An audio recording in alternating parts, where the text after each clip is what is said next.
அக்கினி பரிபறக்க சப்தமேகங்களும் கிடுகிடுவென்றதுர சாம்பிராணி வாழை வீச துவானிக்கமணி எத்தமது கிடுகிடுன்னு ஊர்க்கமது கோபமுனே ஐயனார் காவலுக்கும் வீரபத்ரன் காவலுக்கும் முருகப்பெருமான் காவலுக்கும் படை சூழ கைலாயம் தேடி வராள் கண்ணியம்மா தாயே கண்ணியம்மா தாயே கட்டழகி 7 பேரும் கண்ணியம்மா தாயே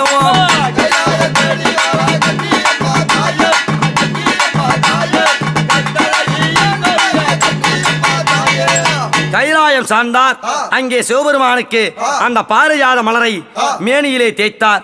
பௌத்தரிஷி சொன்னது போலே அவருடைய அந்த நரையாக போக முடியாத சாபம் தீர்ந்தது. தீர்ந்த உடனே பார்த்தார் தேவர்மோர்கள் எல்லாம் ஒன்றாக சேர்ந்து பலவிதமான தெய்வங்களுக்கு இந்த பூலோகத்திலே பல மாதங்களிலே திருவிழா செய்கின்றார்.